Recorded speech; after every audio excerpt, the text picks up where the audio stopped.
Welcome, everyone. My name is David Van Zandt. I'm the president here at the New School, and it's my great pleasure to welcome you here tonight.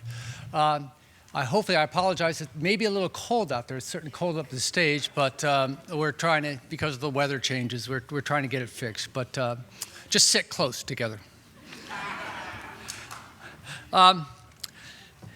Again, it's my pleasure to welcome you tonight to this event where we're going to hear from Barney Frank, Congressman Barney Frank, talking on cutting military spending and reducing the federal deficit in a socially responsible way.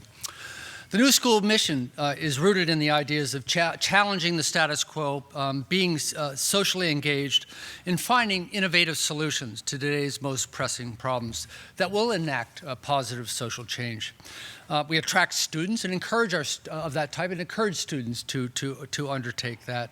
The New School's commitment to these ideals comes through the work in many occasions of the Center for Public Scholarship here at the New School, which has organized this evening's event. The center was established in the year 2010 under the direction of Professor Ariane Mack, who is the Alfred and Monette Merrow Professor of Psychology and also the editor of Social Research and International Quarterly. The center serves as a crossroads for the academy, the public, and policymakers with a goal of shedding light on critical and contested issues of our time, a mission that is rooted in the founding history and ideals of the New School. Tonight's event is the fifth in a series we call Public Voices. It's meant to provide a platform for distinguished public persons and intellectuals to address the important issues of our day, which is why we're so pleased to have you with us tonight, Congressman Frank. Congressman Frank has dedicated his life to these ideals that are so important to us here at the New School. Barney Frank recently retired from Congress after more than 30 years of service, where he, among many other accomplishments, chaired the House Financial Services Committee and co-sponsored the Dodd-Frank Act. He is known as a superb legislator and a pragmatic politician whose sharp intellect and sense of humor has made him one of the most influential and colorful figures in Washington. Through the years, Barney Frank has worked tirelessly to adjust America's spending priorities and reduce the deficit, and to building and preserving affordable rental housing for low-income people. He's also been a leader in the fight against discrimination of all kinds and has advocated for gay marriage and civil rights. In 1987, Barney became the first member of Congress to voluntarily come out as openly gay, and in 2012, he married his longtime partner, becoming the nation's first congressman in a same-sex marriage while in office. We applaud his commitment to public.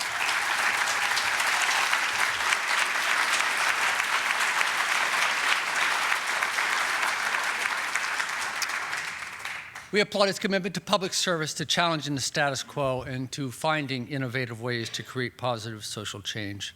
And we also know that he serves as a great role model for many of our students who do want to make a difference in their communities, in the country, and in the world at large.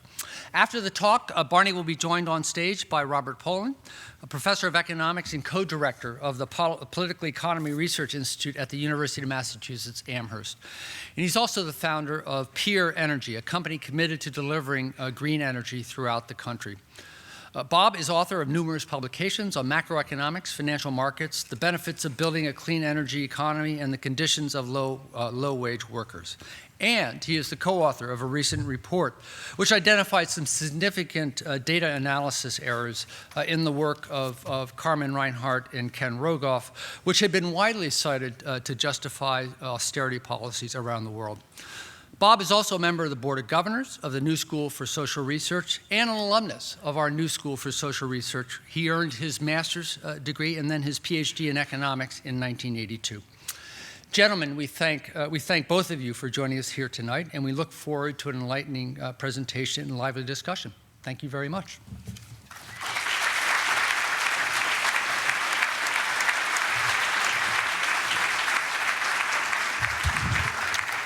Thank you, David. I am a longtime admirer of the New School. I grew up across the river in New Jersey and was interested in politics pretty early and became aware of the New School and the kind of political activity that was generated by many of the people here. So I'm very pleased to address you today, and especially on this obsession that I have with substantially reducing the military budget. I agree that we have a level of debt which is unsustainable if we do not reduce it. Reduce it, not pay it off.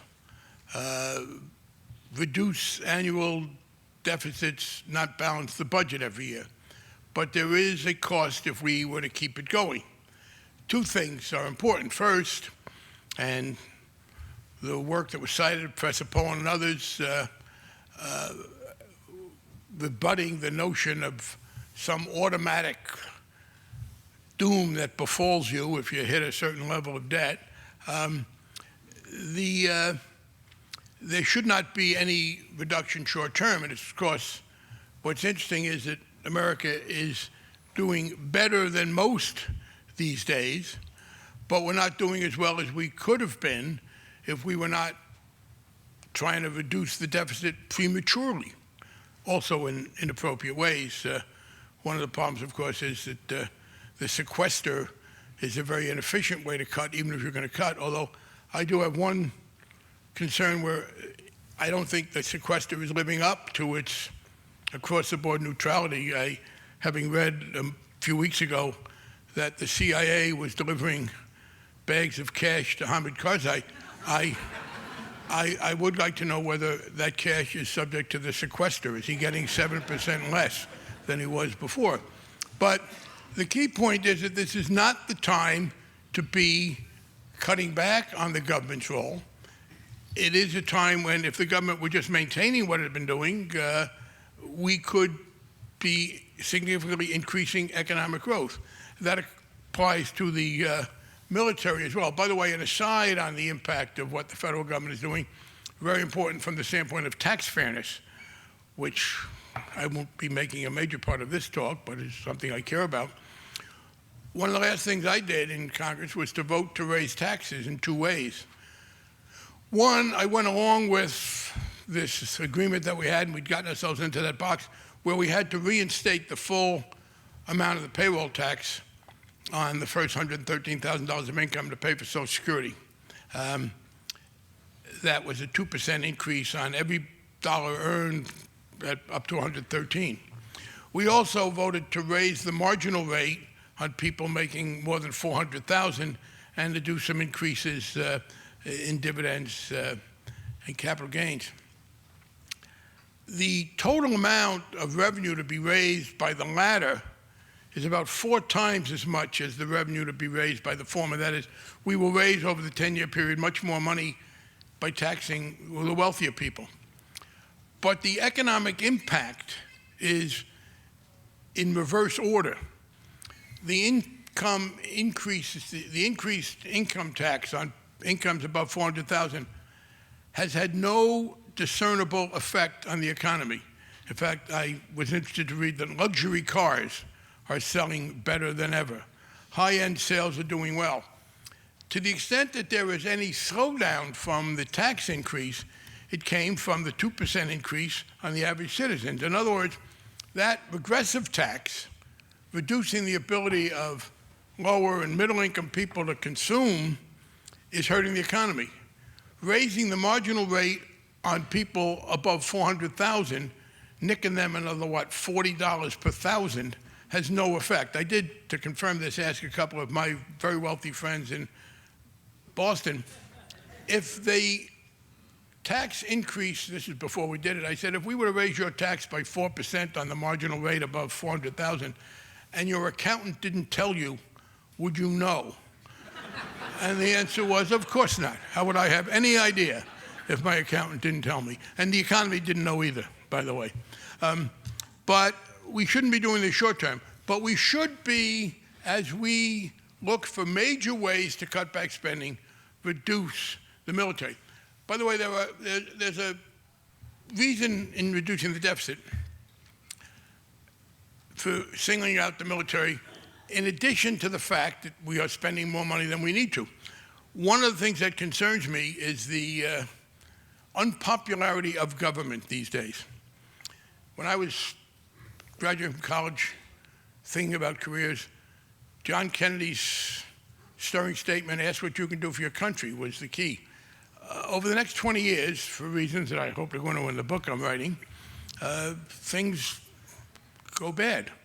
And so 20 years later, actually every president between Kennedy and Reagan is forced to leave office involuntarily.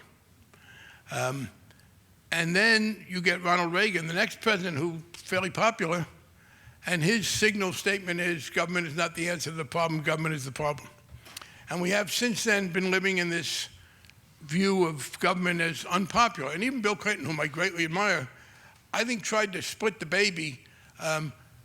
He and some others, and this has been a common thing for liberals, it is to acknowledge that government isn't very good, but to then push for specific programmatic exceptions. Part of my argument is that doesn't work. We cannot have a whole that is smaller than the sum of the parts. You cannot join in government bashing and then be surprised when you don't have the support to increase government in general. And that's why the one thing Bill Clinton said, with which I thoroughly disagreed, was when he said in the State of the Union speech, the era of big government is over. I asked one of his aides to tell me when that era had been, because I had apparently slept through it. I don't remember the era of big government. Maybe it was 1933, 34. I wasn't born then. Not since I was born was there one in any domestic area. I want to give government back its good name because I think it is an important thing if we're going to improve the quality of life. And part of the problem, I think, is we have a vicious cycle now. One of the reasons people are angry at government is it doesn't deliver what they want it to deliver. And because it doesn't deliver, it doesn't get the resources that it needs. In fact, I'm falling into this trap. There's no such thing as government. Government is what we call ourselves when we come together to do things. And because we denigrate what we try to do collectively, we don't give ourselves the resources to do it. And because we don't have the resources to do it, people get angrier. I want to break that cycle. There are two major sources of expenditure that I want to get rid of. One, particularly at the state and local level, but somewhat at the federal level, I think we should stop trying to make criminal the decision that people make to put things in their mouth that other people don't like. I would end the war on drugs. Secondly, we should be reducing the use of the extent and the use of the military budget. By the way, on the side, I want to get back now specifically into the military. Conservatives talk about how the government overreaches. And by that they mean we really can't do much about climate change, and we can't do a lot to alleviate poverty, and we can't effectively provide health care to people. On the other hand, in the two major areas where I think we have an overreach of our governmental efforts today, they're the main drivers of it. One is in the drug war, this notion that we can control people's voluntarily taking various substances. It has been a dismal failure. You know, they talk about how the war on poverty hasn't ended poverty. The war on poverty has been enormously successful compared to the war on drugs. Secondly, though, we have this enormous overreach in the military. And I think the fundamental problem with our military now is that there is this misconception about what it can do. And I'm pleased to see President Obama, for the first time as president, he's moving away from this. It is the case that we have a superb military. It is extraordinarily well armed. The volunteer army has produced very good quality of people. And it is excellent at doing what a military can do. Our military can prevent bad things from happening. No military in the world can make good things happen, especially in a very different society. We can stop bad things. We cannot make Shia and Sunni get along better in Iraq. We cannot end corruption in Afghanistan. We cannot create a coherent body politic in Somalia. We continue to do that. In fact, I would be conflicted morally if I thought we could do some of these things, because I would like for us to be able to make life better for people in much of the world where it is difficult. We can't do it. I mean, it's not that we can't, clearly we can't afford it, but even if we want to do it, I don't think you can. The best trained, most heavily armed 30-year-old Americans cannot go into Afghanistan and create the kind of society that I want to live in. And in fact, I think more often than not, it becomes counterproductive. I think it becomes harder and harder to argue for anybody, including its most ardent proponents that the American invasion of Iraq did any good at all. Life in Iraq gets worse and worse in so many ways. Except, as the New York Times noted, I guess today, it hasn't been bad for everybody. The People's Republic of China is profiting enormously from Iraq's increased oil production. So they can be grateful to us because we enabled Iraq to produce a lot more oil than they get. I don't begrudge them that, but I don't think that's why we spent all those hundreds of billions of dollars. America did not, before 1940, have much of a military. We had for World War I, went back down again. And then, beginning in 1940, we armed to meet threats, existential threats, heavily armed, very bad people. First Hitler and his allies, then Stalin and his successors. We were, in my judgment, overarmed for the Soviets in the latter part of the Cold War, but there was still arguably a problem there. There were people with a lot of heavy weapons, and we had some hostilities. In 1990, that ended. With the collapse of the Soviet Union, we saw the end of any even arguable threat to our existence as a free society from the outside. And in fact, George H.W. Bush first, and then Bill Clinton understood that. And America's military spending started going down under both the first President Bush and Bill Clinton.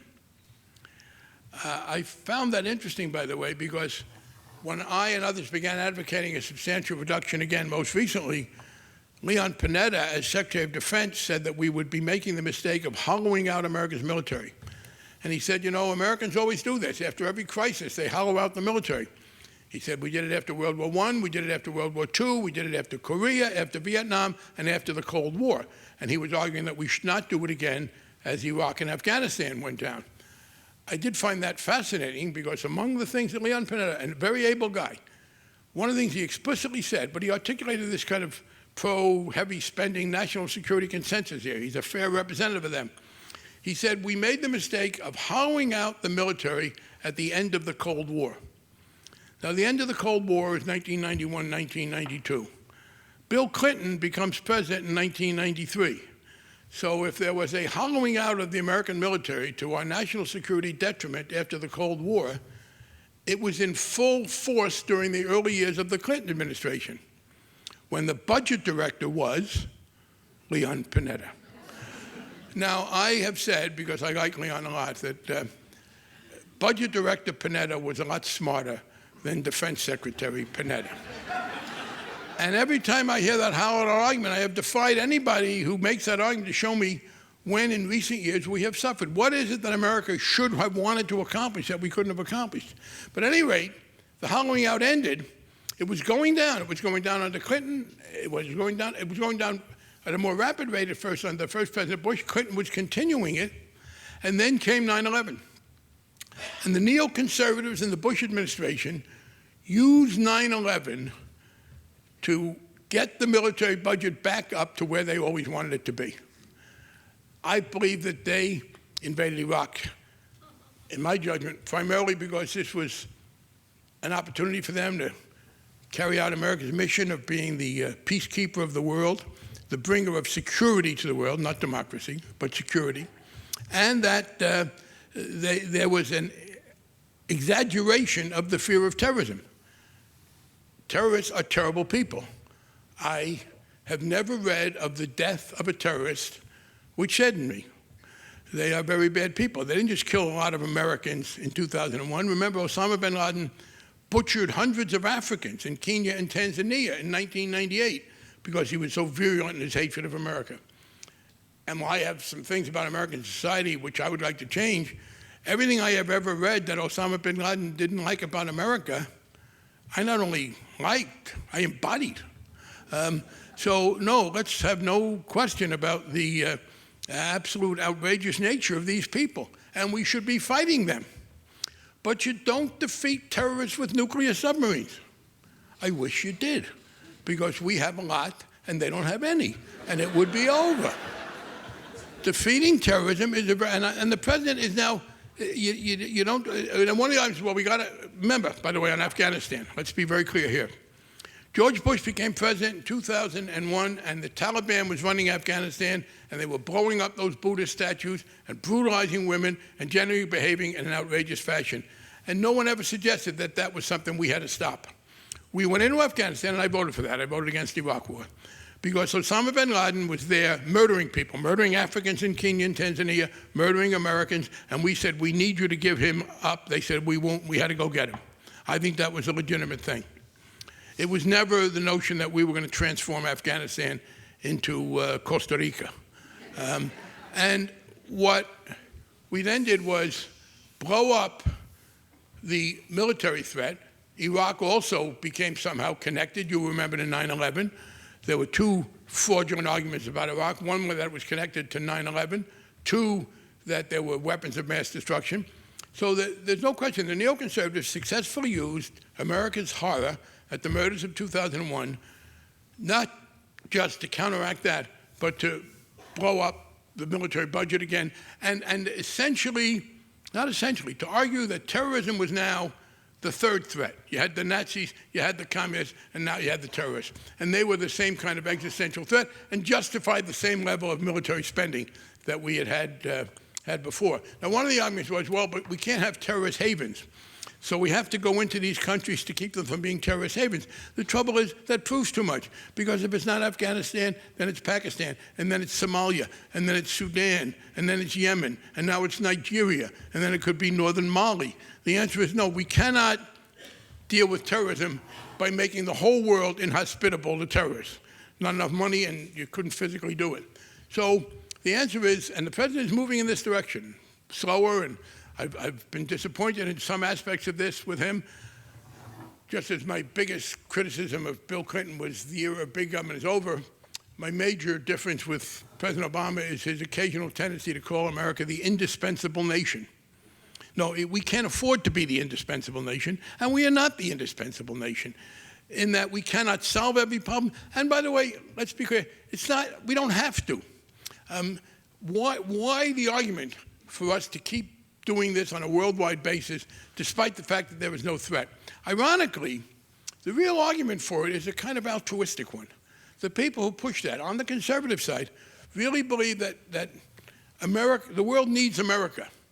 I did read President Bush say that God had chosen America to provide peace in the world, leading me to wonder who was doing it before we were there. And secondly, exactly how that became made clear, because while I'm not a great theologian, to my understanding, the only major religious work that mentions America is the Book of Mormon. So maybe he revealed it there, but this is the argument. America must bring stability to the world. The world needs America to be the policeman, although they say we don't mean America to be the policeman, but they do. What's interesting to me is they understand that that won't work. It particularly won't work now that we're in a zero-sum game. If America didn't have to worry about the deficit, if we had infinite resources, if this was 1970 and we still dominated the world economically, they'd have an easier time of it. But right now, people are being told that we got to cut back Social Security, we got to cut back on Medicare, we have to make cutbacks on local police. The American people, and I'm convinced of this now, are not prepared to maintain a worldwide military intervention and police function at significant domestic cost. So what you have now is people who, and I really do believe that the neoconservatives and the others who make this argument, they think it's really altruistic. The world will be at an awful place, much worse if America doesn't do this. See, if I thought that, I would be morally conflicted. I think much of what they think we can do, we can't do anyway. I don't think we bring that stability to the world. They just piss people off. But they understand that, so they now are trying to do what politicians often do. It's interesting. It's kind of a reverse of morality. You have something you think should be done for altruistic reasons, but you can't sell it for altruistic reasons, so you phony up some selfish reason and try and get people to do it. So we're told that this is America's interest, that we have to do it. One is that instability anywhere threatens America. That isn't true. I am very sorry that Somalia is so disorganized. But I do not think it hurts America. If I could think of a good way for us to bring about more social peace in Somalia, I'd be for it. If I could help bring about reconciliation between Sudan and South Sudan, I'd be for it. But as a practical matter, it does not hurt America. That doesn't mean we should be callous about it. It does mean that you calculate, well, wait a minute, should we really be cutting old people's Social Security cost of living? Should there be people who live within a few blocks of this building, maybe a block or two, and who are getting $1,500 a month to live on in New York City? Should we cut their cost of living? Because that's what the president proposed. That's part of what you have to do if you're going to keep up this military level. So I think the answer is that they try to pretend it. And by the way, that occurs, I mean, I have to say that's true of my liberal friends. The conservatives say if there's instability anywhere, it threatens stability everywhere. It doesn't. Historically, factually, things can be terrible in some place, not bad in others. That doesn't mean you don't care, but it's just not factually true. Another argument, my liberal friends, no man is free until everyone is free. You do know if that's true, no one has ever been free in the history of the world. Because everybody has never been free. And sadly, some people can be in slavery and other people can be free. You don't help by over-arguing and by saying things that are palpably untrue. So, what I think now is that the American people understand we are not in danger. There is no national security threat that justifies this need to intervene everywhere. And they also understand the futility of it. And the American people are now ready to bring down military spending. So let me talk a little bit about how to do it. First, I want to meet the argument that's really extraordinary. It's what I have called, and Paul Krugman, we kind of independently arrived at it, military Keynesianism.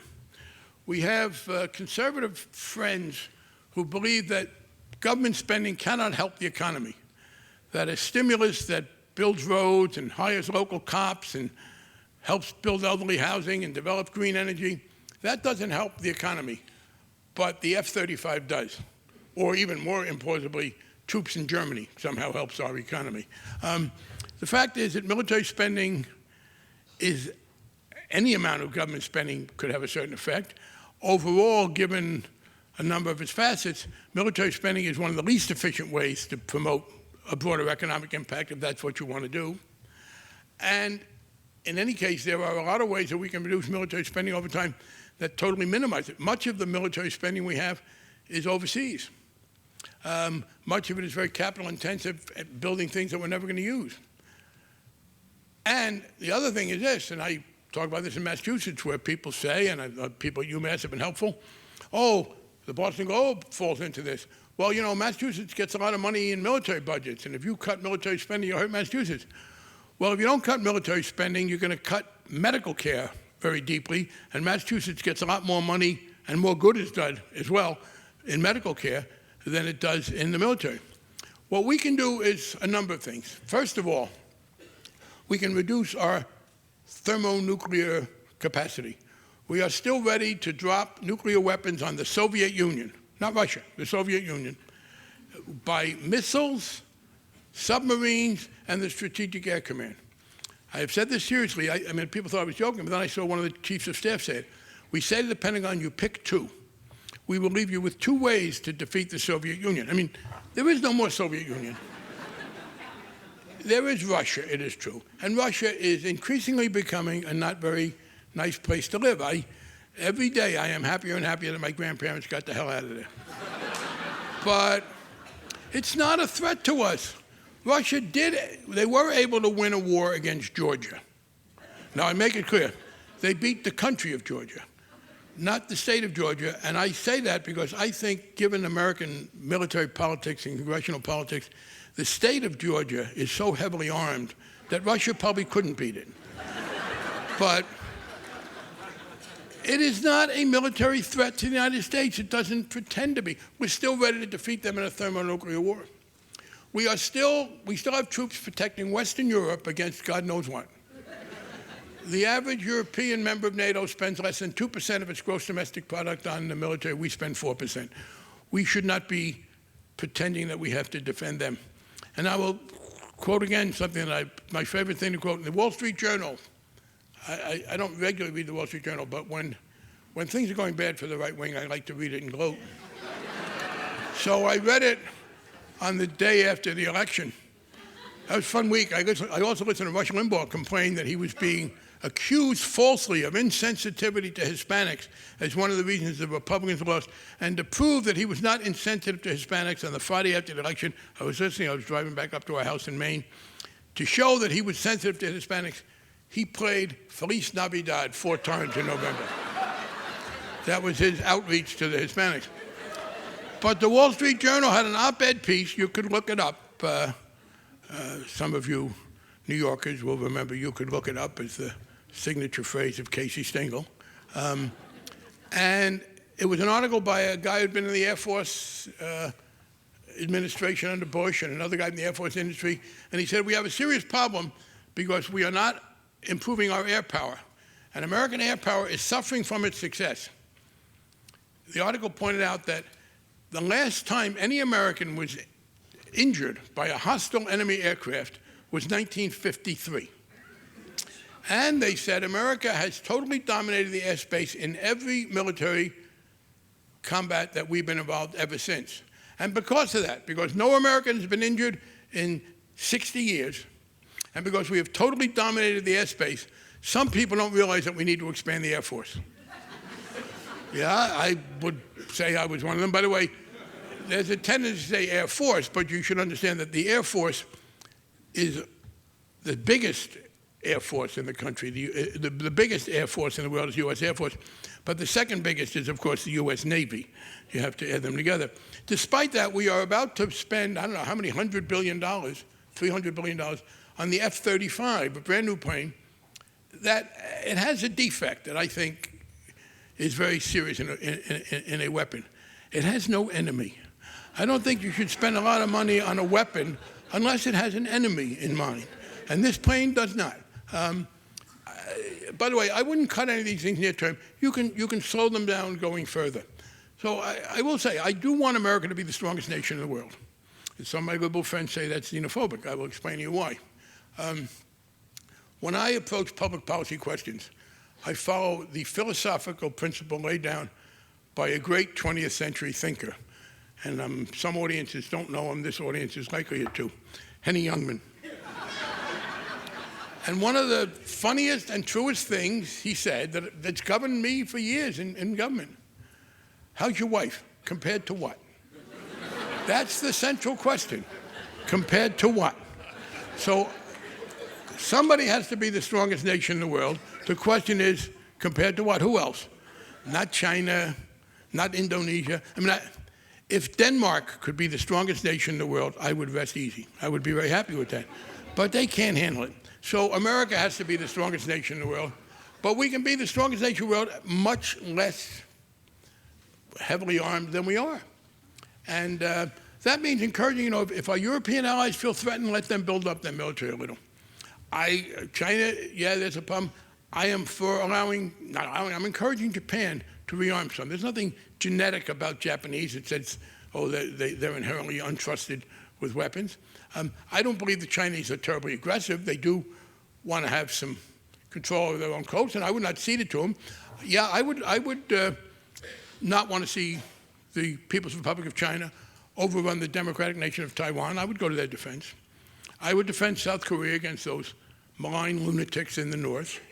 I don't want to see Israel overrun, although Israel has never asked for American weapons. And at this point, with the Arab world in a vicious and sad civil war divided along religious lines, the military threat to Israel has somewhat receded. So there are some places where we need to do things. But Europe should be on its own. In Africa, I believe we should overwhelmingly defer to the Europeans and encourage more among the African nations. In other cases, we do these symbolic things. We just sent 12,000 troops to Australia as part of our pivot to Asia. And we sent 12,000 troops to Australia as a kind of a symbol to, I don't know what, does anybody think the People's Republic of China is worried about 12,000 American troops in Australia? What in the hell are 12,000 American troops in Australia going to do to anybody?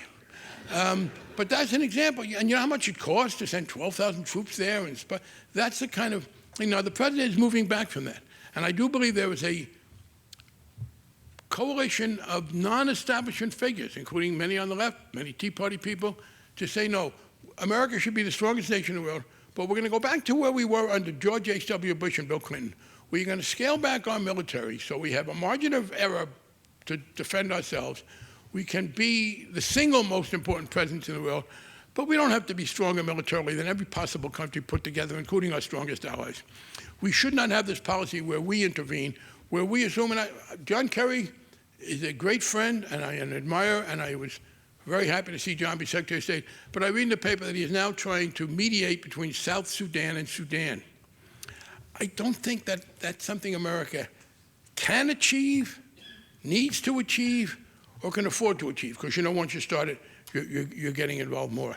So I am prepared to say we are the single most important nation, but we are not the indispensable nation. If China is making friends in Africa, I do not regard that as a problem. We are not fourth graders worrying who gets the most Valentines. Story in the Times the other day that said that Pakistan may be accepting money from China for its energy, which is a rebuff to the United States. Why? So we would have to, either we help the Pakistanis with their energy, or they continue to have energy shortages, which aren't good for anybody, or the Chinese do it. I'm for C. I don't understand why it is a rebuff to me. Sometimes I think too many people in the American national security apparatus and people in foreign countries as well, that the book by which they are guided is Tom Sawyer, that we paint everybody's fence and act as if they are doing us an enormous favor by letting us do it. And again, it's not in national security. There are cases, yes, where, and I'd like to encourage more multinational intervention forces where probably we should be providing equipment, money, occasionally manpower. But we need to now say, look, this notion that the terrorist murders of 2001 represented the third wave of a threat to America existentially as a society was simply wrong. And that we can resume the downward path that we were able to resume when the communist threat dissipated, and be very strong and work with other allies, but not be this dominant. And if we do that, I believe we can, in addition to getting out of Afghanistan, cut more than $100 billion a year. That it's much more than the sequester, and I think that's only going to be a one-time deal. I believe we can cut over $100 billion a year, and not right away. Again, this is not the time to retract. But by a year from now, when the economy is getting better, and scale it back, and maybe even more than that. And that does not do everything. But I will say this. Reducing the military budget is not a sufficient condition for the kind of America I want to live in, but it's a necessary one. If we do not make orders of magnitude cuts of the sort I was talking about in the military budget, there is no way we will have the combined political, economic impact in America to maintain the quality of life. And once we do that, to get back to my original theme as I close, I want to have the government once again able to take the kind of initiatives that make people's lives better so that they will understand that there is real value in our continuing to work together along those lines. Thank you.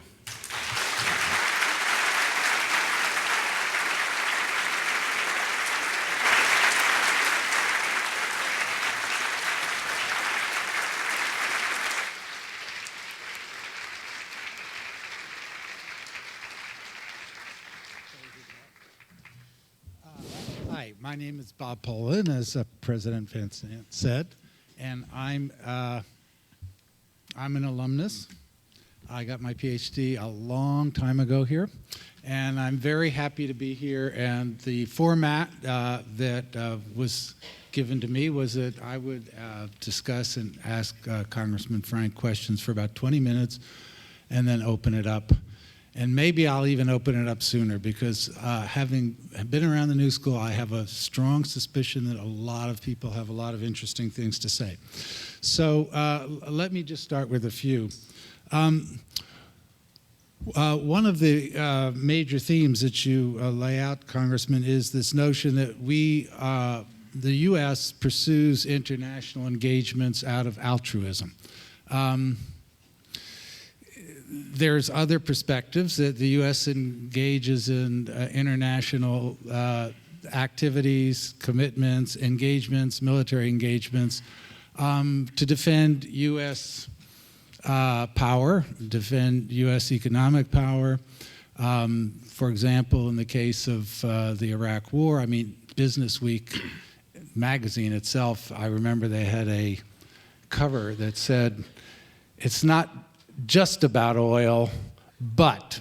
that it really was about oil. So what do you think about that? I disagree. I don't think Cheney and Wolfowitz, they were the drivers of this. The commercial class has not been in control of American foreign policy. I think it's ideological. Now, I believe, by the way, if they went into Iraq for oil, it was, of course, the most counterproductive thing ever done. I mean, it is clear that the Chinese are getting all the oil. Now, it's true, oil is fungible, it doesn't hurt us.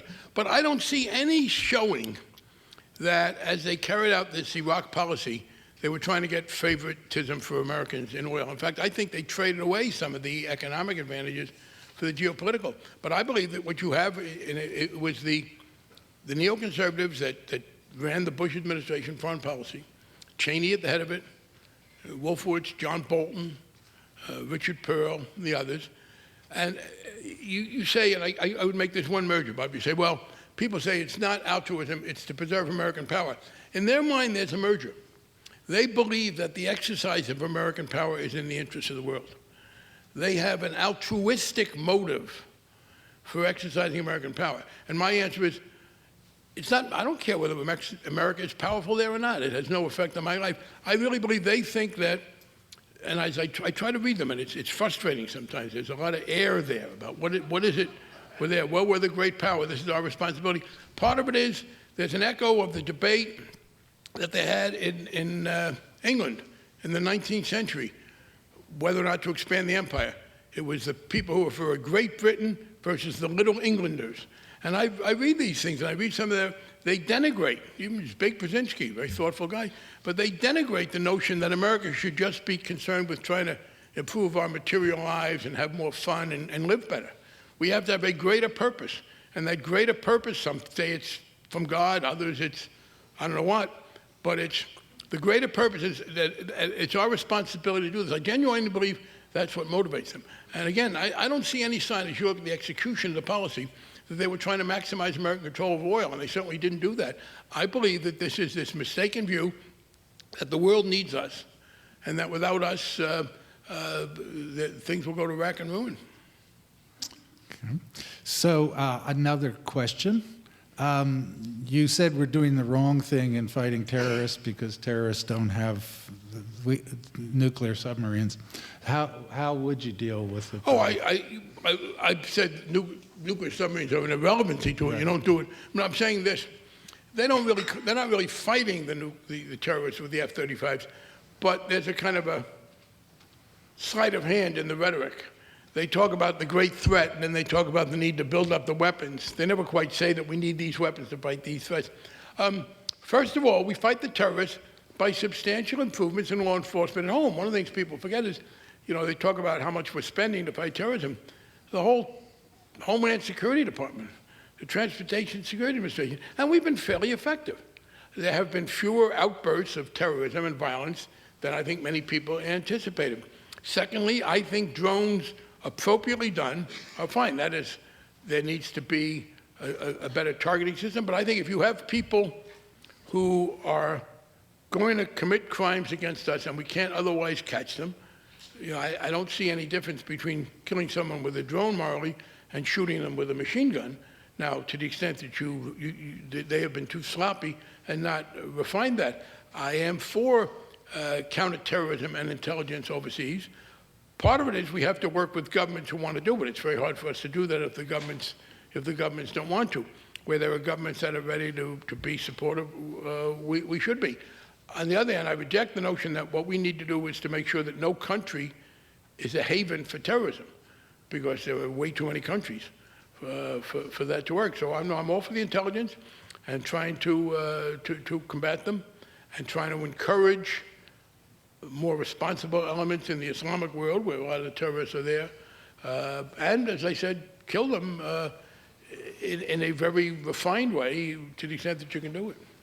Can you do it with drones? I mean, drones are terrorizing civilian, innocent populations. You can do it. You can do some of it with drones if you use them better. I would say, look, warfare terrorizes civilian populations. I mean, more Afghan civilians have been killed by firepower than by drones. Of course, many more, let's not forget, many more have been killed by the Taliban. And we should refine them. I think drones play a role. And there are other weapons that you use. And the answer is, can you do it? You can diminish it. You can defend yourself some. But it's not an all-out warfare situation. I don't see any place where going to all-out war is what does it. It is a more targeted kind of thing. Okay, I'll ask you an economic question and then I'll open it up. One of the arguments that is made on behalf of the military budget is that it is the one and only way in which we in the U.S. conduct industrial policy. And that overall, that it's actually been a very, very successful industrial policy. For example, there's an outstanding book that's, I may be the only person that ever read it, but it's called Is War Necessary for Economic Growth? The author, the argument is really not about war being necessary for economic growth. It's really about the industrial policies that came out of the Pentagon that created jet aviation, the computer, and the internet. The internet came 100% out of the Pentagon. So one of the arguments that occurred around the sequester was, well, if we're going to cut the military, then we're going to cut our capacity for technical innovation in the U.S. and lose our technical edge in terms of research and development and so forth. And so how do you respond to that? Right. First of all, let's be clear what the argument is. We should spend tax dollars to make weapons for which there is no military use because it will have good after effects in the economy. If people want to make that argument, I'd like them to make it. I do think the problem is that many of those making it would find that it would be a hard thing for them to maintain and maintain a lot of other things that they say. Secondly, it is true that there are some byproducts of military spending that are useful. And many of those would go forward. For example, there were things that were done in the Natick Army labs, which I used to represent, Teflon, Velcro. We're not going to not have a military. We're not going to not have the largest military in the world. Much of this had to do with things we did for the fighting man and woman on the battlefield. So some of it will go forward. Finally, to the extent that we can make the savings, if people are willing to say industrial policy is a good thing. Now, first of all, I want to make the conservatives admit that for industrial policy. They can't have their cake and eat it too. They can't say, oh, trying to investing money in green energy, what a terrible socialist stupid idea. Let's invest in weapons and hope that there'll be some unintentional byproducts. Let's say, okay, fine. There is apparently a consensus that intelligently targeted federal spending in certain areas can help. Let's do that. And I think you could then get support for it. Let's have an industrial policy, and let's do it with efficient automobiles. Let's do it with other things. So I think we take them at their word and then say, yeah, we are for doing that. But it doesn't have to be much of it wasted with all these unnecessary weapons. So the other question is the notion, for an industrial policy. It's certainly not the case that you need to have in a modern industrial society a heavy military expenditure to have good industry. Germany does not appear to be hurting economically. They also have a negligible military. I mean, other countries that have done well have negligible militaries. But the basic answer to that is if they want to acknowledge that there is some benefit from publicly directed spending aimed at technological advances, good, I'll join them on that thing. Let's not say that you have to, at the end of the process, after you've gotten something useful, throw away a couple hundred airplanes that you don't need. I guess the argument is that that's the only way to get the given the politics in the U.S. Yeah, that's right. That's what's called a circular argument. Given our unwillingness to spend anywhere else and the fact that we can't afford to spend anywhere else, that's all we can do. That's what we say to them. Fine, if that's what you mean. First of all, instead of indulging them in that, let's say, okay, come on, acknowledge that's what you want. You want an industrial policy, and if you acknowledge that there's that need, then let's put the money over there instead. As long as the fear was that we had to spend that money, I think the major thing that drove American military spending for years was cultural lag. These people successfully manipulated the fear that we were going to be attacked. That's now over. I think the American people have finally said, no, terrorism is not nuclear war, and we can fight it much less so. And there is now a willingness to move the money out of the military. So I think we said to them, okay, I understand what you were saying, but you're not going to get that level of spending anymore.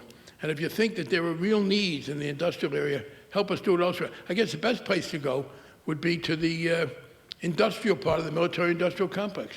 Go to these guys at Boeing and these other industrial operations and say, okay, you're right. We will produce, not nearly the same amount of money, you don't have to, but we'll produce some money there, work with us to put it elsewhere. But the argument that it doesn't work politically, that's what we have to change. And I do believe that the political consensus in favor of that extraordinary level of military spending is eroding. And now I think in their own self-interest, they could work with us. Do you think correspondingly there'd be a rising level of support for industrial policy to support, for example, green investments? Not the same amount, but a lot of it, yeah. First of all, if you got rid of the military, one of the main constraints against that, which is the spending constraint, is gone. And I think you could also get some, to the extent that these people, well, I guess it's a kind of a bluff call. When people say that we need this military spending because that's the way to do manufacturing capacity, do they mean it, or are they lying because they like to spend military money? If they mean it, they ought to be willing to come with it. I think some of them do. And I think you say, look, that money's not going to be there anymore. There are also new industrial elites. For example, the new, more powerful industrial elite increasingly is out in California, the Silicon Valley, the high-tech people. Yeah, I think they could be persuaded of this. We can say to them, you know what? We're not going to spend all this money on this hardware anymore that we don't need, but we do believe that this kind of government spending has had some impact. Work with us on redirecting it. I think that would be very promising. Okay, thank you very much. So let's open it up. Are we going to use the mics? Is that the idea? So, yeah, we've got about, we're supposed to end at 7:30? 7:30. So we've got about a half an hour. Please ask questions, and I'm sure you all have a lot of great things to say, but try to be concise in asking a question. Yes, please. Hi, Congressman Frank. We met at a NoLimits.org event a couple of years ago, and I'm working on hearing access. And I need help. You talk about help, government doing a good thing. I need help with the Maparium in Boston. What? The Maparium. It's a museum in the shape of a globe. It's not hearing accessible, and I was wondering if you would be able to help me because my daughter couldn't hear at the museum. No, I'm afraid I can't. I don't have any role in that anymore. I've never heard of the museum. I'm not a public official, and I wish you well, but I would, is it publicly funded, privately funded? I don't know how It's through the Christian Science Library. From what library? The Christian Science Library, but it's a giant, the giant globe in Boston. Oh, is that the one that was the Christian Scientists? Their Maparium, it was called? Yes, that's it. The Christian Scientists don't own it anymore? They do, and they don't want to become accessible for people with hearing loss. Well, I can't tell the Christian Scientists what to do with their property. I thought you might be able to help from being from Boston. Okay, thank you. Okay. Hi, thank you for taking my question. Germany is the third largest arms exporter after the US and Russia, and a lot of its strategy in the EU has been where its national champions are favored and they do a lot of military expenditure. They do have a large standing army. But my question to you, sir, is during President Reagan's era, we did not do G20 agreements, and the US, to comply with something like G20, which we are doing now, is to deindustrialize. So Mr. Reagan ramped up the military expenditure budget to force this former Soviet Union into quitting the Cold War. So my question to you is why, if we didn't have to cut Social Security while we were ramping up military expenditures then, are we now doing free trade and deindustrializing, and then all of a sudden we have to figure out how to fund a budget for Social Security? So I think the false dichotomy here is that we're doing multilateralism, whereas during Mr. Reagan, and a lot of people denigrated him or whatever. So why would we do that? Well, first to of hurt all, ourselves? America's relative position in the world is very different than it was 30 years ago. We have also taken on some other economic kinds of activities, but I don't think it's, let me put it this way. When I say we should be cutting the military instead of cutting Social Security, I'm not saying let's make a tough choice. I'm saying that the military expenditure is greatly unnecessary. By the way, I think it was even under Reagan. I thought the missile defense, the Star Wars as Reagan conceived it, was a great mistake. The two wars, I guess, well, you said, how did it get worse? It really got worse. Remember, in 2000, we had balanced budgets towards the end of the Clinton administration. What happened was George Bush came to power, decided to fight two wars, Afghanistan and Iraq. One I thought justified, one unjustified, the more expensive one, and fund it with 5 tax cuts. I mean, that's what really caused the current problem.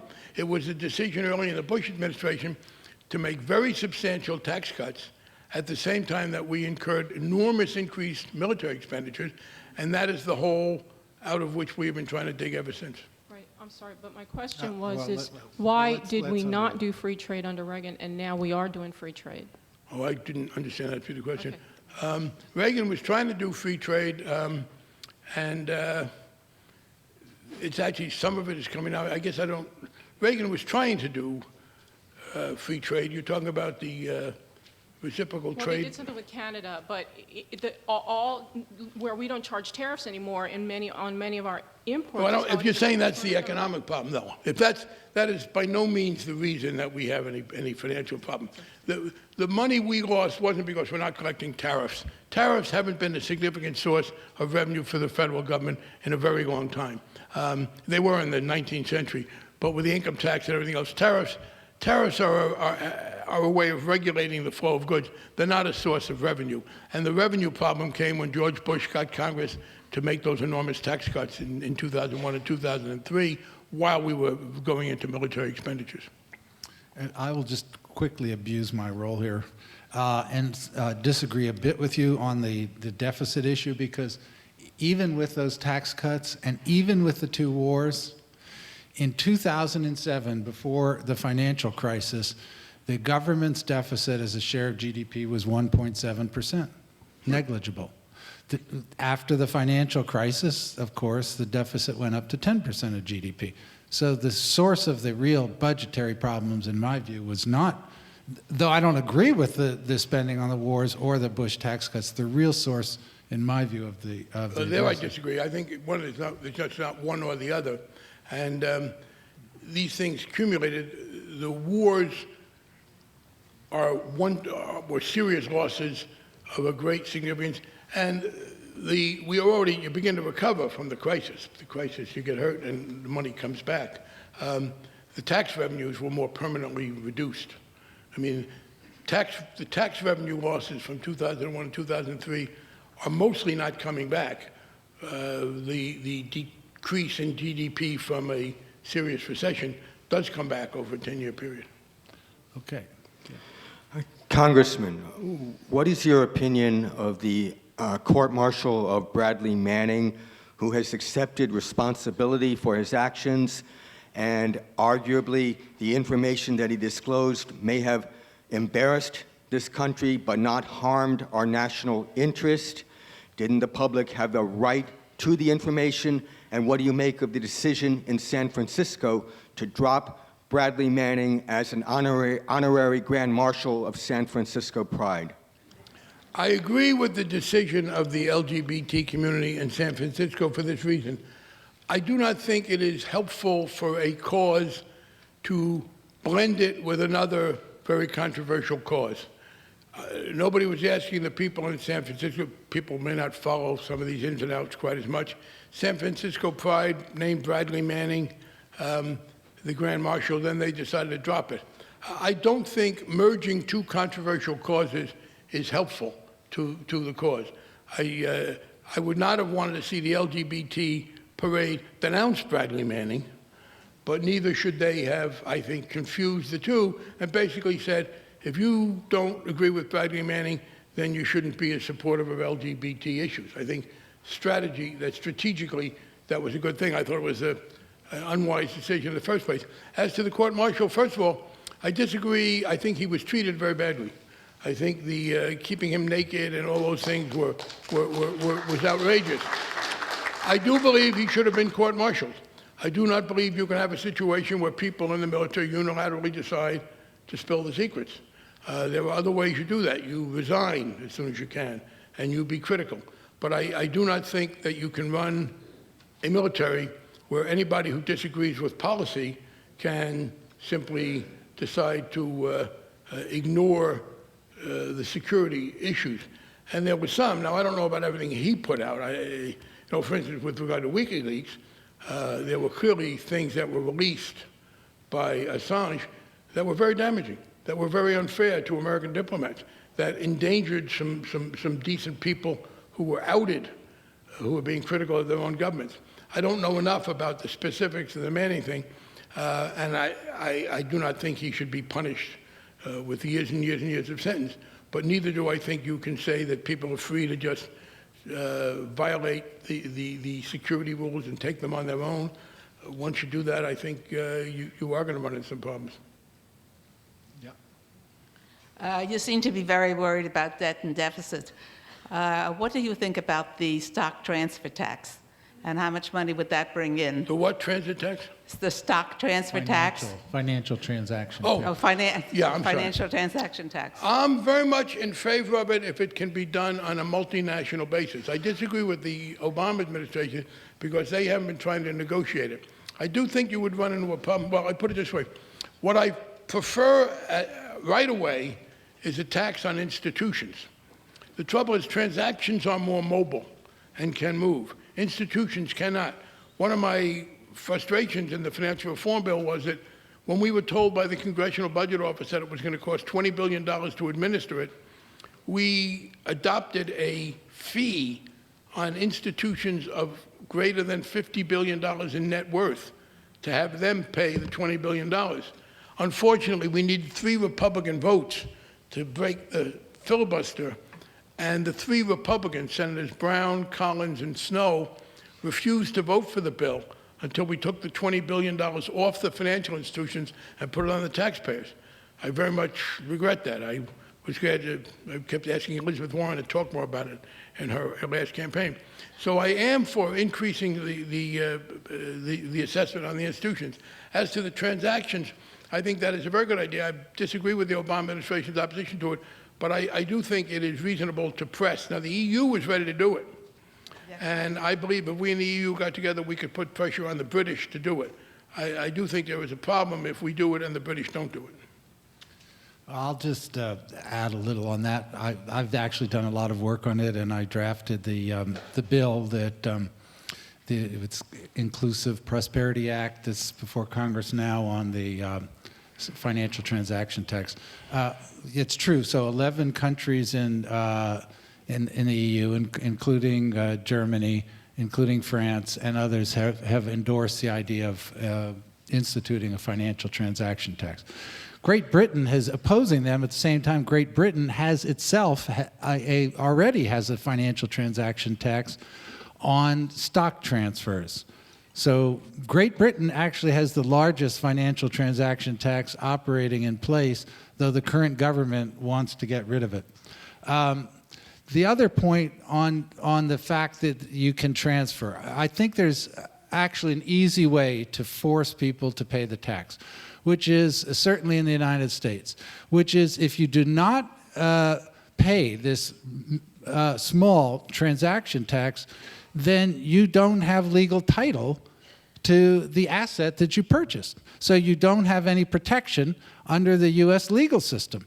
Therefore, every Wall Street trader, in fact, every trader, I would argue, every trader anywhere, in order to maintain legal status in the United States will pay the tax. So I don't actually see that. Well, I disagree with that. First, I think when are you going to agree with me on one thing? I'm from the new school, so you should give us a little support. When the question at this point the notion that it will easily be enforced, frankly, I wish a lot of these things were more easily enforced. But evasion comes up, and having a substantial number of jurisdictions outside of the transaction tax, and it's not just stock, there are other kinds of things involved. Stocks, bonds, and derivatives. Yeah, Right. and I think you do run into a problem with the loss of business. Now, and I say that because while we were doing the financial reform bill, we were very careful to try and stay in accord with the other entities. I spent more time with the Europeans, the Canadians, even the Japanese, and I think we've been pretty successful at that. There is a danger of the financial institutions playing us off against each other, and I think we should continue to try and work in concert so that you do that. And I think having the tax apply everywhere but England, and you say on stock, but there are a lot of non-stock institutions, your confidence that it's easily enforced, I think, is undermined by the fact that evasions are too hard to stop in a number of other areas there with who owns what and what the real benefits are. Well, but the thing in Britain has been working. It works, and even with as it is, it's only on stocks. So that if you're a clever trader, you can construct a synthetic derivative that acts like a stock, and then you don't pay the tax, which I think is which is the kind of evasion I thought you could avoid. exactly. But Yeah. nevertheless, the stock still raises $6 billion a year at 0.5%. So anyway, we won't. Well, but you make it broader, you invite more evasion, and I do believe it would be preferential to try and get them to go along with it, and doing it unilaterally at this point.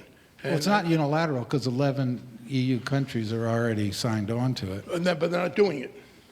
Why aren't they doing it? They are. They're They're not moving doing to. it. They haven't. No, it's not in effect yet. Huh? It's not in effect yet. No, 2014. You're supposed to. Maybe. Okay. We'll Maybe. come back. Yeah. We'll debate that. Yeah, invite me, and he can ask me questions, and I'll disagree with all of them. Okay. Yeah. I'm sorry. Do you only ask questions you want people to agree with? No. I did not know that. I'm sorry. My grandparents come from Russia too, so we. No, yeah. I got to say that is not the Socratic method with which I was familiar, Professor. Okay. Go ahead. Congressman, as a child of the 50s, I have to admit that defensive missiles make me feel secure. But of what use really is our aging nuclear arsenal, and in the short term, what should we do with it? Oh, I think we should substantially reduce it. Sadly, the president is now under some obligation to increase it, which I hope he will disregard. The price of getting the 67 votes you need under the Constitution to ratify a treaty in 2010, the last nuclear treaty with the Russians, was an agreement forced by then Senator John Kyle, supported by John McCain and Lindsey Graham and that whole group, that the president would spend billions more to improve the quality of the nuclear arsenal, a complete and total waste of money. And I'm hoping that he is in the process of repudiating that. I believe we should substantially shrink the nuclear arsenal. Now, we do have this problem. You have Iran and North Korea. And I know there are people who say, well, let's not have any nuclear weapons. I don't know how you go from having them to not having them, how people forget it. But I believe you substantially reduce the number, and you reduce the delivery system. You have the Strategic Air Command, the nuclear submarines, and the missiles. You get rid of maybe the missiles, because the other two do have some non-strategic, non-nuclear use, submarines and planes. So I would reduce one of the delivery systems and substantially reduce the number of missiles by a very significant amount. On 9/11, the military's annual budget was around $340 billion. How much? $340 billion. Yeah. It's doubled since then. So I want to know why, since the military didn't protect the homeland on 9/11, on the biggest attack of this country since Pearl Harbor, we shouldn't be demanding our money back. Because it's not in anybody's pocket to give it back to you. Because It was not something for which the military could do. I don't know why you would blame the Marines because they didn't protect. I mean, I think it was a terrible thing that happened, but I wouldn't blame the military. I'm sorry, you finish and then I'll go. Go ahead. You understand my point, sir, right? Yes, and I'm responding to it. That is, look, I want to cut the military, but I don't want to belittle them. I don't blame them, and I think in general we do too much of this. When bad people do terrible things to America, I don't want us to start pointing the finger at each other. I don't want us to start blaming each other, whether it was over Tsarnaev or this. The fundamental thing is to figure out how we deal with it again. I don't think that was a failure of the American military. I don't think they were ever supposed to figure out that people were going to fly those planes into there. Now, I do regret the fact that the budget, as you pointed out, went way up. It went way up, first of all, because of the two wars, only one of which was justified. And secondly, because there was a lot of spending in non-war. Remember that the military, it's interesting the way they work it. They have, the military, it's kind of like a lawyer who you have on retainer. The military has a regular budget, the base budget. But then if they go to war, they charge extra. So we were at a point where the base budget was $500 billion, and then the war budget, it's a separate budget, was $200 billion for Iraq and Afghanistan, which is, as you said, double the 340. And the answer was to substantially reduce it. But I would not blame the military for 9/11. Thank you, Congressman, for your wonderful talk. I wonder if you're aware of this idea known as a global Marshall Plan. I belong to an organization called the Network of Spiritual Progressives, founded by Cornel West and Michael Lerner. And this idea is that the wealthy nations of the world would cough up 1% to 2% of their wealth, very small percentage. You could completely eliminate world poverty. This has been introduced by Keith Ellison as a House resolution, and it would really address a part of the equation that hasn't been talked about so far tonight, which is why people hate us. Now, the right wing, they just dismiss it and say, oh, they hate us because they're jealous of our freedoms. Isn't there something deeper? I mean, isn't America, for all the great things it has done, we've also overreached. We've done some bad things. You know, look at Vietnam, the bombings in Cambodia, you know, that were not authorized by Kissinger and Nixon, supported dictatorships in Latin America. Wouldn't some grand idea like the original Marshall Plan really was very helpful? You know, we bailed out Europe after World War II. If there was a global Marshall Plan, so America would be seen as a great good, a force of good in the world, and to help solve poverty. So, because why do people hate us? Why do they hate us? Two things. First of all, I wouldn't worry too much about people who don't like us. What are we, in the 7th grade? I mean, seriously, people can like me, and we greatly exacerbate that. Oh, China's more popular in Africa than us. Secondly, that's mean general unpopularity. As to hate, I do not believe that the vicious, murderous attacks that have come from Islamic fanatics, mostly, not entirely, has anything to do with poverty in the world. Has anything to do with, look, Osama bin Laden hates us because we've been supportive of Israel. He hates us, he said, because there were American troops in Saudi Arabia. I mean, you read what bin Laden said, that we defiled Saudi Arabia by responding to the request of the government of Saudi Arabia to put troops there. There's a magazine called Al-Qaeda magazine called Inspire, which had an article about how to make bombs that the Tsarnaevs read. In January, my husband Jim and I were sent copies of that by friends because it had a full-page picture of us and the fact that we were married and I'm a congressman as a sign of the degradation of America. That's one of the reasons they hate us. So no, I don't feel guilty that Osama bin Laden and a number of other vicious, bigoted fanatics disliked us. Now, that's not a reason not to do the Global Marshall Plan. As I said before, I would like to take some of the money, if you took a fairly small percentage of what we were putting in the military and put it into alleviating difficulties in the rest of the world, that would work. The likelihood of getting the whole world to do 1% is tough. And the other is, I think you may be a little overambitious. Eliminating poverty is a tough thing to do. We can't, you know, there are social and other conditions. But in general, I agree with that. I agree with the notion, and to make sure that it's not looked like some form of isolationism, we ought to be transferring some small percentage of what we spend on the military into humanitarian efforts overseas. The reason I say not alleviate poverty is this. Humanitarian efforts are easy. You can get food to people, you can get medical care to people. Helping create the kind of economies that you ought to have. It's harder to do from the outside. I would be ready to be supportive of it. So I am generally in favor of that. But I don't expect, by the way, you know what? I'd like to alleviate poverty. I don't expect them to like me. I'm not running in their districts. It's okay, I can live there. Thank you. One phrase that hasn't been uttered this evening is cyber warfare. One phrase that hasn't been uttered this evening is cyber warfare. And given that that could conceivably be in the future the greatest threat to our national security, if we're anticipating cuts in military spending, should not some of those cuts be redirected towards that objective? Yeah, but it's not, you're not talking about orders of magnitude, the same dollars. I do thank you for validating what I said earlier, which was, when we got to the questions, somebody would say, how come nobody mentioned one thing? So I appreciate that. I didn't say, there were obviously other threats, but the amount of money you'd need to deal with cyber warfare is not of the order of magnitude of hundreds of billions of dollars. And they are, in fact, ramping up cyber warfare. That's one of the things I'm in favor of doing. And by the way, go back to Bob's point so I can alleviate his need to be agreed with. That is an area, cyber warfare, where there is an obvious interrelationship between domestic industrial needs and military spending. So yeah, I don't see anybody opposing spending on, now, you know, the question about how aggressive you get and what kind of problems you might have is different.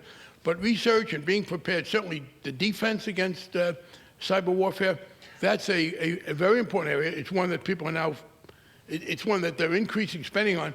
It is not a threat to military reduction in terms of the amount of money, and it does have the advantage of being one of those where there is a clear spillover effect for the domestic economy, for the civilian economy, more properly. Thank you, Congressman. You talked about the ideological push that's going forward as far as our expansion militarily, and you talk about altruism. I'd like to bring up another thing that blends with that, and that would be religion.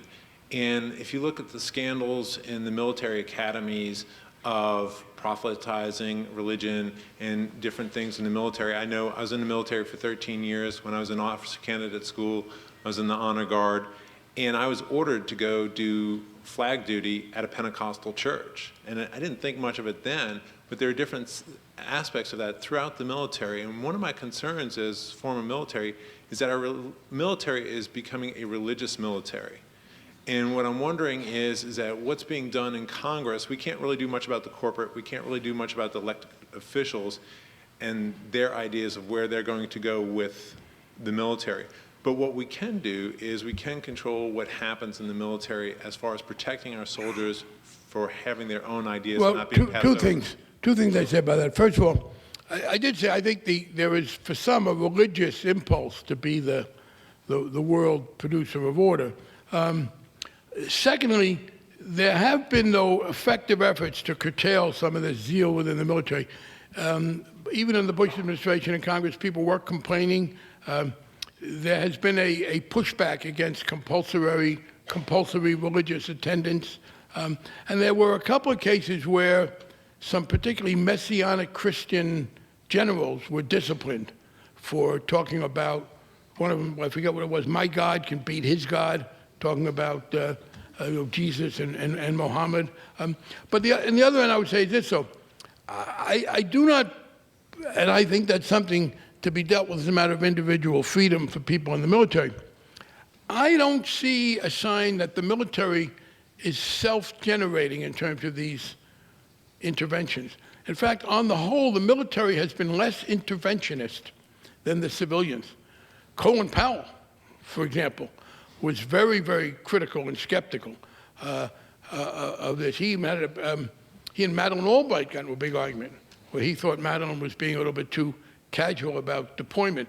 The military tends to be, once they're in, they want to, understandably from their standpoint, but they have not been adventurous. You do not see, for example, now it's John McCain and it's Lindsey Graham and some others, there is not a great deal of military agitation to go into Syria. And in fact, I believe that many of the military are very skeptical of being put into Syria because they think they're going to be put into a bad situation. Even in Afghanistan, well, a couple of them were pushing. There was the Petraeus and the Surge. That was, okay, now that you got us in here, you got to let us fight it. But I don't see a lot of resistance to what I hope is going to be Obama's very substantial withdrawal from Afghanistan. And there wasn't resistance to the complete withdrawal from Iraq. So I understand that problem, but I don't think it is a driver of the adventurism. Thank you for taking questions, Congressman. The only question I have about the military spending is that when you try to get a breakdown of where the money's actually going, it's obviously very difficult. And one thing I think the military does do really well is provide the public good of keeping sea lanes open for international trade. How would the cuts that possibly we're throwing around tonight, would that even I'm glad you mentioned that, because it's one of the things I want to address. What is and I know that's one of the arguments they give. I disagree with it for this reason. I don't see any real threat to those sea lanes, but where is the threat to the sea lanes that you're at? Who is going to shut down the sea lanes? Yeah, I mean, outside of Somalia, obviously, which has been tamed down. The piracy, I agree, we should have, there should be an international effort to deal with piracy, but you don't need battleships to deal with I suppose those more punks. over the, Straits of Hormuz, but also the idea of the Senkaku Diaoyu Islands that could flare up. Good. China. Here's the deal. Not just China, excuse me, sorry. Well, the notion that America alone has the responsibility to shut down the sea lanes, I reject. It's a multinational thing. Yes, we need to have the presence to worry about Iran, and that's the Straits of Hormuz. I agree with that. In the rest of the world, I don't see any threats to the sea lanes, and China is the one that is often talked about. What happens? What about the Arctic? I was just thinking of the Arctic with Russia. Maybe that's reaching, sorry. Yeah, what kind of trade is going on through the Arctic? Well, nothing right now, but I think with global warming, I think it's pretty clear it's going to happen. What, trade through the Arctic? But here's the deal. Why do people like the framing of that question? Suddenly it's America's responsibility to police the Arctic. There are a dozen nations in the Arctic, and nobody is now threatening it. But the most important one we have, I understand the Straits of Hormuz through Iran, but then we have the Straits of Malacca. It's mostly, and you said, those islands with the different names in Chinese and Japanese, both of which I mispronounced. I do not believe there is the remotest chance that the Chinese are going to shut down the trade lanes. And they're the only ones who we would have to worry about. Anybody else who tried to, we clearly overwhelm them. And here's the deal. What happens over the trade lanes, the shipping lanes between China and the United States, is that China makes an enormous amount of money. What possible reason do the Chinese have for shutting down their ability to send enormous number of goods to America where they make hundreds of billions of dollars a year? I thought, frankly, Mitt Romney had a good point there when he was debating Obama. Obama said, well, I got to be careful on sanctions on their monetary policy because of trade. And he said, what are they, crazy? They're going to shut down trade? I think that is a greatly exaggerated argument. There is a mutual interest in the sea lanes. Yes, as I said, there's a problem in the Straits of Hormuz. Yes, there has now been a multinational effort to deal with the pirates, although, again, that's small potatoes in terms of military. The biggest issue is the China-America route. I debated John Bolton. He said, we have to be the dominant power in every ocean in the world to deal with that. No, we don't, and we can't afford to. And by the way, partly we can ask other people to share that. We're not the only ones using those sea lanes. Let's say to them, you know what, we'll police these, you send some ships over there. But particularly with regard to the greatest military threat, which is China, and we exaggerate. You know, China, a year ago, China got its first aircraft carrier. They had no aircraft carrier. You know where they got it? Russia. They bought it from Ukraine. The only Chinese aircraft carrier right now is a retrofitted Ukrainian ship, which for its first year and a half had a defect as an aircraft carrier because you could not land planes on it. You now apparently can. So again, we're not talking about America disarming, but I do not worry that the Chinese are going to threaten the sea lanes, which is so important to their economy. Okay. And we're going to just have the next two, and then I think we'll cut it because we're... Thank you, Congressman, for speaking with us and taking questions. It was just touched briefly upon, but I'm curious to get your thoughts on Syria, especially just with the idea that you've been saying on altruism. and when, and it's a big question for centuries, but when altruism should, or we should allow our altruism to overtake isolationism and anti. Well, I don't think I don't think you have to choose between altruism and isolationism. You know, there is enlightened self-interest. And by the way, I do want America to be altruistic. I want us to try and help economically. To the extent that we have political pressure and we can oppose, I think sanctions can be helpful. And people poo-poo sanctions.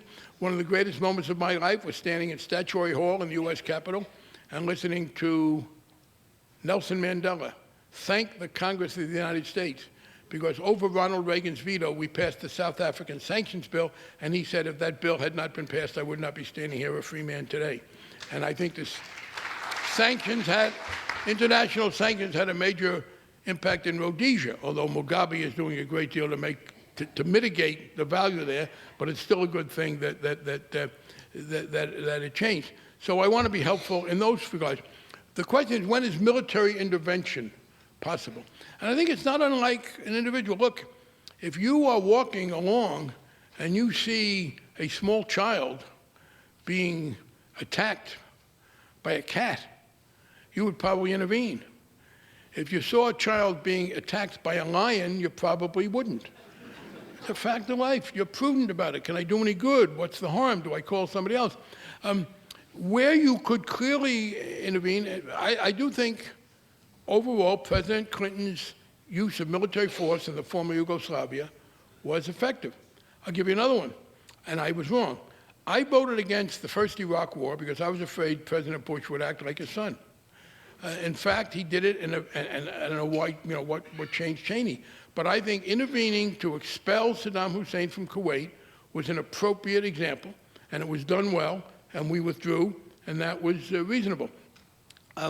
If you have massive genocide by one heavily armed group against unarmed people, there's a moral case for intervention. There may be a pragmatic case where it doesn't work. Clearly, we should be working to try and keep in place multinational forces that could step in. In Syria, I don't see any good thing to do. I think Assad's obviously a terrible man. I don't understand how our intervention could bring about a good solution. Supporting terrorism in Syria, and the problem will be solved. What does that mean? Go. Supporting the terrorist side.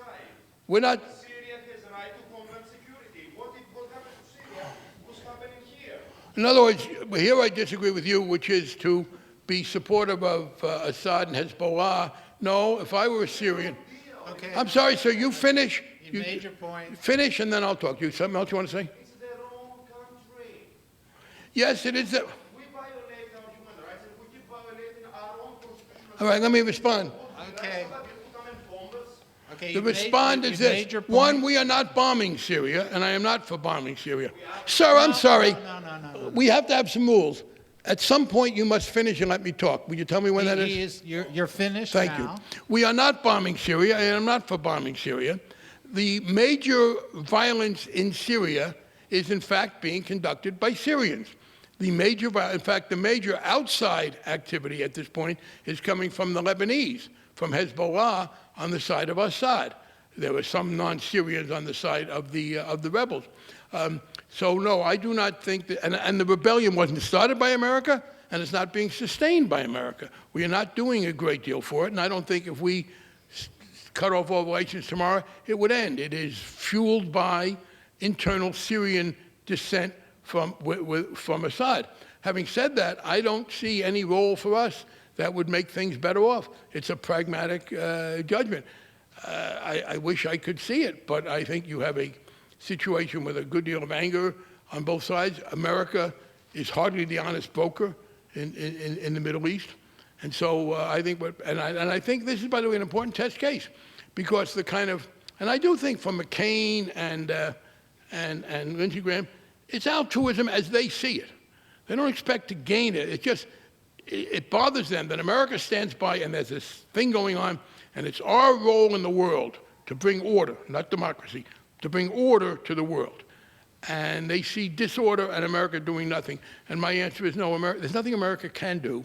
And I think what's frustrating to them is that the American people clearly overwhelmingly support the president in his prudent decision to say this is a bad situation, but sadly there is no way that I can think of for us to make it less bad. Okay, so we're going to... we'll take these last two, as I said before, so they're going to be the last two. And please be concise, because we're already at time at 7:30. Well, it appears that America's inability to cut military spending it appears to be very much a lobbying problem. Can you conceive of any way that we could limit the lobbying power of our nation's biggest institutions and industrialists? I can conceive of ways. Unfortunately, the United States Supreme Court, in its current conservative majority, has said no, but I disagree with you that it's the lobbying.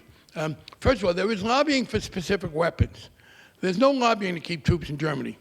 There is no lobbying to keep on the war in Afghanistan. And in fact, the curve is bent, and it's going down. And the key was this, and I didn't vote for the sequester because I think the across-the-board was dumb, but the conservatives made a concerted effort to exempt the military from the sequester, and they didn't even make a serious fight.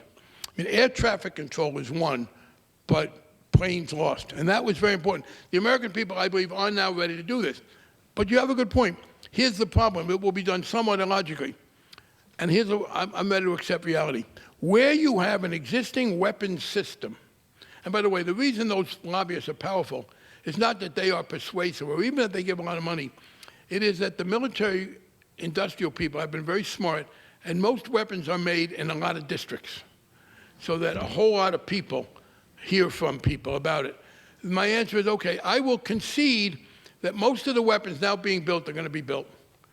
Because one of the things you know as a politician, it is a lot easier to stop something from happening in the first place than to stop it once it started. By the way, Jeremy Bentham understood that because he was a utilitarian, but he didn't want to be, he was for the greatest good of the greatest number, but he didn't want to be a socialist, a leveler they called it then. So this question for him was, okay, if it's the greatest good for the greatest number, how come it isn't always better to take from one and give to the other until they're equal? And he said, because the pain of losing something is greater than the benefit of gaining something, which is true. So what I want to do is this. Well, I accept the fact that we have to fund these weapons, but clamp down on the newer weapons. That's fine with me. I don't want to cut the deficit right away anyway. And I think you can choke that off by not having them. And here's the final thing. Somebody else said before, well, we don't know what the military is doing. It's very hard. People say, well, make them more efficient. It's very hard to micromanage a complex organization from the outside. And as General Dempsey, the chairman of the Joint Chiefs, has acknowledged, part of the problem for inefficiency in the military is they've had an open spigot. It's always easier to be inefficient than efficient. Efficiency is something you do when you have to. And so the best way for us to make the military more efficient is to clamp down on the overall spending level. And they'll figure out pretty quickly how to be more efficient. Okay, last question. Last question. Hi, Congressman Frank. I'm a student in an area in a community with a lot of military men and women, and I've found that anytime you try and have a discussion about the need to reduce defense spending, it's automatically heard as being anti-troops or unpatriotic. And I guess my question is, how do you respond to charges like that against your own argument without, sacrificing respect? Two things. Nobody now serving the American military who volunteered, and it's a service I honor, should be put at risk. We will maintain our commitment to every current enlisted or other personnel. We will not, the thing about the military is you can cut down the end strength, the total number, fairly quickly because the average tour duty is about 6 years. So within a couple of years, you just don't replace new people. Secondly, you make it clear that we are not critical of what they've done. And third, and this is the best one, you are not dishonoring the troops by keeping them out of an Afghanistan or another difficult situation. But it's partly the rhetoric, but partly it is you make it clear we will honor our current commitments. We will just not take on new ones. Okay, thank you all. Thank you all very much for coming. Thank you to Congressman Barney Frank. Thank you for the organizers.